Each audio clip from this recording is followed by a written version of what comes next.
Now, to the main event. And today is the second full day of the junior doctors' strike, with around 60,000, that's half the workforce of junior doctors, walking out and not returning until 7 a.m. on Saturday. This is not the day to go chainsawing that tree down in your garden, everybody. Leave it till next week. With the British Medical Association and the government are at loggerheads and they're refusing to talk. So it's reported here, that these strikes could go on until the next general election, just over a year away. Now, John, these 4 days have already been pretty bad for a lot of patients. There's been 350,000 cancelled appointments. The NHS is basically operating like a field hospital, doing what it can. People getting routine work cancelled. Another year of this is going to be a killer, isn't it? What is the Health Secretary going to do? Well, I mean, there definitely is a sense of deja vu that we've already been around this a couple of times already this year, with the nurses' strike and with the ambulances strike. And remember, with that, at the very start of it, you had the government saying they weren't willing to hold any talks on pay with either the ambulance workers or the nurses. That went on for ages. They held strikes. There were warnings from hospital bosses and patients about the impact it was having on people who needed urgent treatment. And then it went on and on and on. You had the Tories saying, oh, no, we're not going to hold any talks. And then eventually they got round the table, they were sensible, and both sides managed to find a solution, which meant that the strikes got called off. And you would think, after going through all of that, why they would want to repeat this by saying, we're not going to get around the table with the junior doctors, they're being unreasonable, we can't even begin talks with them, then I think that is problematic. And you look at the polling so far, I can't remember the exact numbers, but the latest polling is something percent. It's about 50% in support and about 25% opposed them. So again, strong public support for the striking junior doctors. And the excuse that government's coming up with, I was in the number 10 briefing yesterday when they were saying, well, the junior doctors want a pay rise of 35%. That's unreasonable. So until they drop that, we're not even going to get around the table with them. And I think most people would accept that clearly junior doctors aren't going to get a pay rise of 35%, no matter whether they deserve that or want that or whatever. In the real world, that's just not going to happen. But that's clearly a starting point for the negotiations. And the only way you're going to find some middle way to sort this is if you sit down and get around the table. And I think there's a risk for the government that they look like they're the ones being unreasonable if they aren't even willing to sit down with the junior doctors to try and sort this out. And if you're one of the many people around the country on waiting lists, waiting for treatment, then I think you would want the government to do everything they could to get these strikes called off when they can be so disruptive for people's treatment. Exactly. You'd have thought, wouldn't you, that when you go into the next general election, whoever's in government would want to be able to say, we ended the doctors' strike, not we refuse to pay doctors more and the strike's still going on. You know, that would be a very bad look for whoever's in charge. Enid says, this is why people go private. Strikes, no pay for them. I don't know quite what the last bit means, but it is why some people go private. And of course, some of the NHS money is being used to fund private treatment in order to clear some of the backlogs as a result of COVID. So, you know, the way that the health service is currently being run is already giving an awful lot of taxpayers' money to private healthcare for things which aren't necessarily actually clearing a lot of the backlogs. What do you think, everybody? Have you had appointments cancelled? Have you had things delayed? Are you waiting for scans or treatment and you're worried about what's going to happen as a result of the strikes? Let us know. Get into the comments. And do you support the doctors' strike? Do you think it's a reasonable ask for 35%? It does seem a bit rich when you just take a figure like that. But on the sidebar of that story there, down the edge, there's doctors that are pointing out they've had a 26% pay cut since 2008, with below inflation increases and stuff like that. The new contract that was imposed by Jeremy Hunt a few years ago, and inflation is now at 10%. So 35% suddenly does seem a bit more in the region of reasonable maths, if not sort of attainable maths. But you can see how they got to you see their sums, if you see what I mean. It may not be attainable, but there's a reason they're asking for that chunk, which is they're pointing out that's how much they're down by. But I think if we all had our pay cut by a quarter, we'd be asking much the same. But the BMA, John, have said they'll negotiate, and this is just their starting position. So, like you said, the government's playing hardball on this. Steve Barclay, the health secretary, who most people couldn't name if they wanted to, is saying that he's just not going to sit down and talk to them. But that didn't work with the ambulance workers, did it? All the nurses. He had to sit down with all of them in the end. So he's going to have to, isn't he? He's got no choice. He just has to cave in a way that looks like he's not.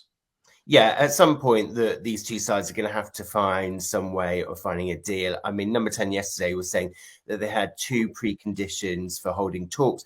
One was that the unions needed to call off the strikes that are going on at the moment that are planned for the next few weeks.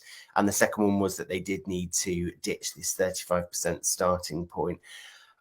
I mean, I think it would be quite easy for the junior doctors to drop that starting point in talks. I mean, that's clearly a starting point. I do think tactically it is always a bit difficult when the unions do put a figure on this. You saw this with the RCN, the nurses, when they were saying they wanted 5% above inflation, and the government kept pushing this. They want a 19% pay rise. They want a 19% pay rise. This is unreasonable. They want a 19% pay rise. I think that it kind of does hand the government kind of some ammunition by putting a figure on how much you want. Whereas you look at other unions like Unison, they were always very careful that they didn't put a figure on how much they were looking for, because they thought that was not going to be helpful for them and not helpful for kind of getting some solution, when in the end you weren't going to get anywhere near those double figures. So I think it's possibly a mistake of BMA starting with that starting point, but it's no excuse to the government saying, well, we're not going to hold talks at all to find some sort of figure that is reasonable for the government. Exactly. Now, we've got a few comments. Dan Beardsall on Twitter is saying that they won't strike for a full year because they need to do a certain number of hours every year in order to progress up the pay band. So he calls BS. I think he may have a point there. Lazy says the only way to solve this is to get round the table. The government doesn't seem to understand how to negotiate. They're useless. They are pretty much. But maybe there's some kind of political strategy in this, John. Is there some genius at work in the back of Steve Barclay's head that none of us can figure out, that is saying this is how I score a win, by looking tough with the unions? I'm not sure. I mean, I think so far they've miscalculated strikes, that they thought that having a big fight was something that would be quite good. It's something they could use to attack the Labour Party, and it's not quite worked out like that as this has gone on. I mean, you could say, I mean, if you were being really generous, after they finally sorted out the nurses and the ambulance strike, after weeks and weeks and weeks of going on, this was claimed to be one of the ways that Rishi Sunak was Mr. Fix-It. He was coming in and cleaning up his own mess. So maybe, yeah, if you create this big row and then Rishi Sunak manages to sweep in after weeks of chaos and finally get round the table and sort it out, then maybe he can claim this as another win. But I'm not sure. I think most people will see through that and see, hang on a minute, you created out this mess. It's not really that great if you're just sorting out your own problems. It's me trying to find a positive for the Conservative Party, John, and I'm just trying to see the other side of it. There may be some great strategy in there. Who knows? What do you think, everybody? Is this helping your view of the Conservative Party at all? We don't just have Labour voters on here. There's plenty of people who disapprove of the way the Labour Party is being run. Lazy says there's definitely not a genius in Steve Barclay's head. No one's opened it up to have a look. So, I'm still going to declare myself undecided on that point. But the evidence, I agree, does appear to be pointing pretty much in the opposite direction. Deanna says the government needs to hurry up and give them a pay rise. People's lives are at risk. Give MPs a pay cut to save money. The problem with that, Deanna, they'll say, is there's only 650 MPs and there's 120,000 junior doctors. You can't cut enough pay from the MPs to pay junior doctors anything more than about thrums. So, yes, you can give them a pay cut, and certainly it would look better if they did that. I think £84,000 a year to be an MP is pretty good money. And I'm sure it won't be long, John, before the government are telling us how much the average junior doctor earns and claiming that actually they're all in clover and half of them are millionaires, aren't they?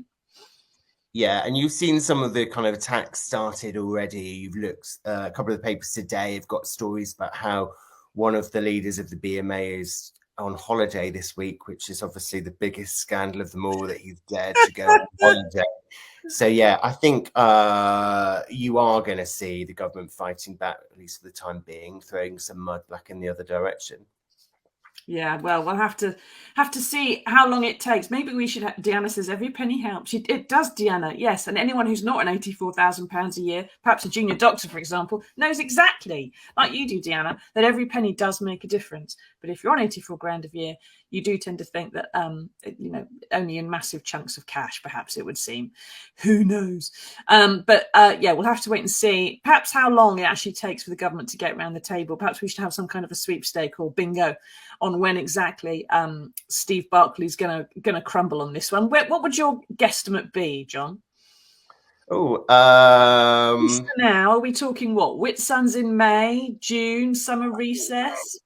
I think if they've got any sense, they'll sort it out in the next couple of weeks. You've had this first round of strikes. You would think that they would want to get this all sorted out, that they could move on to dealing with other issues. But as we know, with the first round of strikes with the ambulance drivers and nurses, that did go on for ages. I'm trying to think how long. I mean, they started long before Christmas, and and they've only just been sorted out. So if you go on that sort of time frame, it could be a bit of a while. People have got to wait.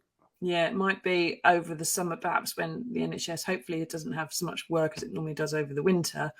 They'll let that drag on a bit in the hope that actually, because what they did do, I think, that the nurses in particular, was that they kept saying, well, we'd take 10% or we'd take 8%, and it came down a little bit before they got to the table, sort of the main ask. But then inflation also fell a bit, so who knows? I would give it probably another few months, like you say. I think we'll get to the point where it's a year till the next general election.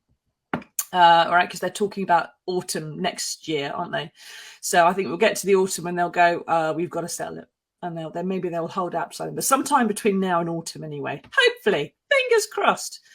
We'll have to see, won't we? Get into the comments, everybody. Let us know. Have you had any problems with the doctors' strike? What do you think about Suella Braverman's policies? Is she racist or not? Let us know, and we'll try and have a little wrap up towards the end. Now, some people do think it's all sort of entirely affordable if only they hadn't spaffed billions on PPE and that didn't work, and the contracts for their mates. But of course, if they hadn't spaffed the money on that, they had to borrow the money to do that. If they hadn't borrowed the money to do that, then they wouldn't have borrowed the money. So we still wouldn't have the money. I'm afraid that argument doesn't quite hold up necessarily, although we could still, in theory, borrow the money. But anyway,